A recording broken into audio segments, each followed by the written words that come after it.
We put two players that were moved to one game injured. That allowed us the opportunity to put two players on the 46-man roster, and that's Cedric Williams and Julian Battle. So we've been very fortunate in this little stretch that we've had where we've had some successes, that we really haven't had to make a lot of changes. We've been able to stay healthy. And you got to be careful when you come into someone else's ballpark. They have the opportunity to relax, just pin their ears back, and they have some players that we got to make sure we take care of business. And we feel in order to keep on this roll, we got to play to the best of our ability, and we do. We think we can steal a win here in Ivor Wynne Stadium. Any questions? Is there the potential when you face a team that's got 1-10 to start the year that you could get a little lackadaisical? And I mean, is that? Oh, absolutely. That's one of the mindsets that you really do worry about, but I don't think that that would necessarily be the case, because everything that we've done so far would almost negate the fact of not coming in and playing well. Now, if you play really well and the team happens to beat you, then that's another story. But we think if we're playing at our best and Hamilton Tiger Cats play at their best, I think we can still squeak out a win here. It's been addressed, it's been talked about. Good teams have to continually play on a high level, and we like to think we're somewhere in that category. How does the approach change coming in here with Casey Printers now? We've had, the pleasure is the fact that we know Casey really well. He played for the BC Lions before, and we had to play against him, so we know when he was on top of his game.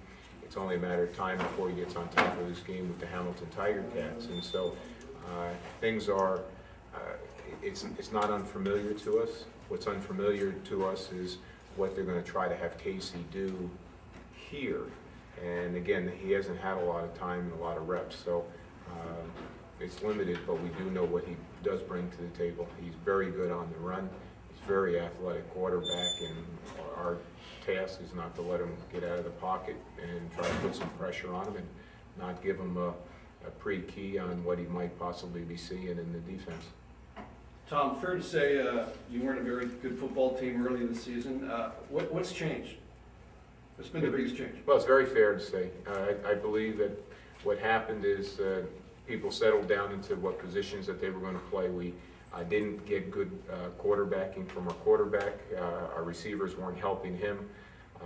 We had some challenges with how we were deploying our receivers. We got rid of that distraction, went down to the guys that were going to play.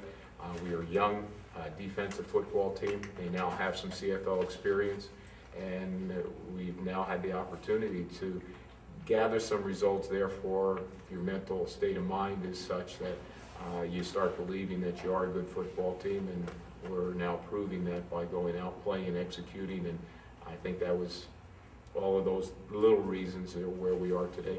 Is this the best you've seen Henry play for you? On a consistent basis, yes. Why do you think that is, Tom? Why do you think he's playing his best football as a Stampeder at this point in time? No, it's simple. We told him that he had to. I know that'll probably make that. It was only a matter of time. I think, you know, it had to do with the carousel that we created with our receivers, the fact that we weren't as balanced as we needed to be. Joffrey has to be part of our offense, Joffrey Reynolds.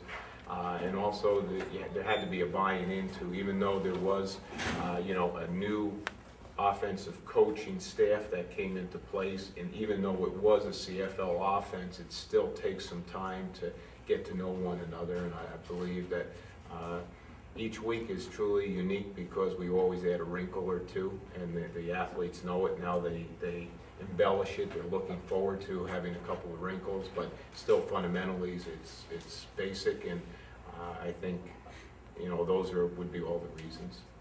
Do you think when you look at the standings that maybe your team is better than a third place team in the conference? It's irrelevant right now. It's how when it's week 18, I'll let you know, or in this case 19. We're in the thick of things right where we'd like to be. We take care of business on Friday.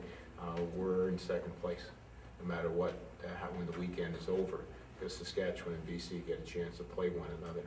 It's a race to the finish, and all you want to do is have a chance to be in the race, and we're in the race.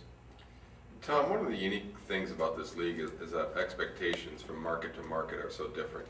And here in Hamilton, Charlie Taff is 1-10, but nobody's talking about firing him or whatever. And I just wondered, in terms of your own situation, could you ever envision being 1-10 with the Stampeders and actually still be here as head coach, if that was the case? No, you know, the challenge would be is my wife probably would fire me. So it's extremely difficult, but it depends. Every situation's a tad bit different because he's coming into a situation that's brand new for him and the coaching staff, and the challenges that he faces are completely different than challenges that Tom Higgins' coaching staff would face, because this is our third year of going into a mindset of where we thought we should be and where we are, and so it is starting to play together. But 1-10, I wouldn't have to be worried about answering that question, so I wouldn't be sitting here. Tom, when you see the Tiger Cats, when you're looking at their game tape or preparing your team, and I know you obviously played them in week 1, but what kind of a football team are you seeing? A football team that's at any point in time ready to start to emerge. And I had only 30 seconds which to talk to Charlie, and most people don't know that we go all the way back to when I played at North Carolina State, and I believe he was a graduate assistant just starting his coaching. And then we were together at the University of Virginia. He was a position coach, and it was the off season where I went back and worked on a master's and helped in the strength and conditioning part. We know each other extremely well, that you just have to have small improvements. When you look at the Hamilton Tiger Cats, when they bring in a quarterback of Casey Printer's style, the hardest thing for Charlie to be sitting here and say, preach patience. Well, you know, they want to receive results now.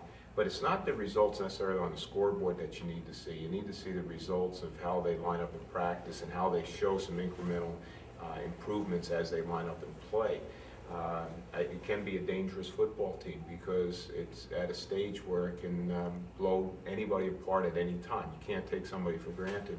It was Friday, August 3rd, Winnipeg at Hamilton, 22-43.